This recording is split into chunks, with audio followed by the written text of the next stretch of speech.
دنیا تباہی کے دہانے پر 7 اپریل 2026 یہ سب کچھ ایک سوشل میڈیا پوسٹ سے شروع ہوا۔ منگل کی صبح امریکی صدر ڈونلڈ ٹرمپ نے ٹروتھ سوشل پر ایک ایسا پیغام لکھا جس نے پوری دنیا کو سکتے میں ڈال دیا۔ انہوں نے لکھا، آج رات ایک پوری تہذیب ختم ہو جائے گی اور پھر کبھی واپس نہیں آئے گی۔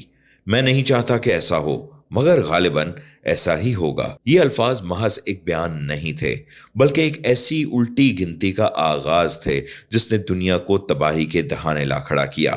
صدر ٹرمپ نے رات 8 بجے ایسٹرن ٹائم کی ڈیڈ لائن دی تھی۔ مطالبہ صاف تھا، ایران ابنائے ہرمز فوری طور پر کھولے، ورنہ امریکہ اس کے بنیادی ڈھانچے پر تباہ کن حملے کرے گا۔ ابنائے ہرمز صرف ایک سمندری راستہ نہیں ہے، بلکہ دنیا کے 21% سے زائد تیل کی سپلائی کی شاہراہ ہے۔ جیسے جیسے وقت آگے بڑھا، عالمی منڈیاں منجمد ہو گئیں، عالمی رہنما متحرک ہو گئے اور تہران سے دبئی تک عام لوگ سانس روکے بیٹھے رہے۔ ایک سوشل میڈیا پوسٹ نے پوری دنیا کو جنگ اور امن کے درمیان معلق کر دیا تھا۔ واشنگٹن کی طاقت کے ایوانوں میں صورتحال اس سے بھی زیادہ تشویشناک تھی۔ ایکسیوس سے گفتگو کرتے ہوئے ایک سینئر امریکی عہدیدار نے نام نہ ظاہر کرنے کی شرط پر کہا کہ صدر خون بہانے پر تلے ہیں جیسے ایک پاگل شکاری کتا۔ ایگزیکٹو الفاظ یہ تھے کہ president Trump is blood thirsty like a mad dog. اس اہلکار نے یہاں تک کہا کہ وزیر دفاع پیٹ ہیگسیتھ اور وزیر خارجہ مارکو روبیو بھی اس معاملے میں ٹرمپ کے مقابلے میں نرم موقف دکھائی دیتے ہیں۔ ان کے لیے ڈو یعنی بطخ کی اصطلاح استعمال کی گئی۔ یہ جملہ منظر عام پر آتے ہی جنگی جنون کے تاثر کو مزید گہرا کر گیا، اور یہ سوال اٹھنے لگا کہ آیا امریکہ ایک ایسے فیصلے کے قریب پہنچ چکا ہے جو پورے خطے کو آگ میں جھونک سکتا ہے۔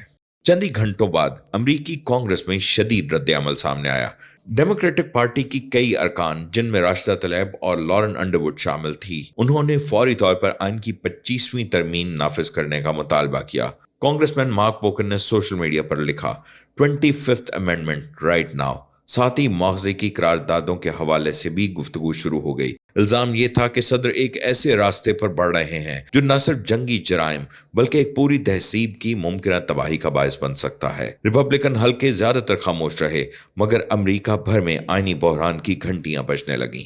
یہ بحران اچانک پیدا نہیں ہوا۔ ہفتوں سے جاری امریکہ، اسرائیل اور ایران کی کشیدگی اور جنگ نے پورے خطے کو شدید نقصان پہنچایا۔ امریکی اور اسرائیلی حملوں اور ایران کی جوابی بمباری نے خلیجی خطے کے اہم توانائی مراکز کو نشانہ بنایا۔ قطر کا LNG ہب، متحدہ عرب امارات اور سعودی عرب کی ریفائنریز شدید متاثر ہوئیں۔ سیاحت، جو خلیجی ممالک کی معیشت کے اندر ایک بنیادی اہمیت رکھتی ہے، تقریباً بیٹھ گئی۔ ہوٹل خالی ہو گئے، پروازیں منسوخ ہوئیں، اور ماہرین نے خبردار کیا کہ اس سال سیاحوں کی تعداد میں 11 سے 27% تک کمی آ سکتی ہے۔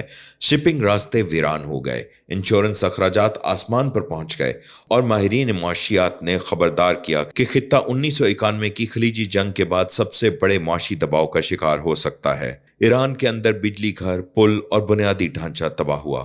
معیشت دورے ہندسے میں سکڑنے لگی، جبکہ عالمی سطح پر امریکہ کی ساکھ پر بھی سوال اٹھنے لگے۔ جب جنگ روکنے کی تمام کوششیں ناکام ہو چکی تھیں، تب پاکستان نے میدان سنبھالا۔ وزیر اعظم شہباز شریف اور فیلڈ مارشل عاصم منیر کئی ہفتوں سے پس پردہ سفارتی رابطوں میں مصروف تھے۔ وائٹ ہاؤس سے براہ راست رابطے، تہران کے ساتھ بیک چینل گفتگو اور اتحادی ممالک کے ساتھ خاموش مانگی، یہ سب ایک بڑے سفارتی فریم ورک کا حصہ تھے۔ پاکستان نے ایک فارمولا پیش کیا جسے بعد میں اسلام آباد ایکارڈ کا نام دیا گیا۔ اس کے تحت 2 ہفتے کی مشروط جنگ بندی، ایران کی جانب سے ابنائے ہرمز میں فوری محفوظ گزرگاہ کی ضمانت، امریکہ کی جانب سے ہر محاذ پر حملے معطل، اور 10 اپریل بروز جمعہ اسلام آباد میں براہ راست مذاکرات کا آغاز۔ یہ شٹل ڈپلومیسی اپنے عروج پر تھی۔ گھنٹوں کی بات چیت، ذاتی سطح پر روابط اور برسوں پر محیط افواج پاکستان پر اعتماد نے آخر کار راستہ بنا لیا۔ ایران، جو پہلے امریکی تجاویز مسترد کر چکا تھا، پاکستان کی ثالثی کے احترام میں آمادہ ہو گیا،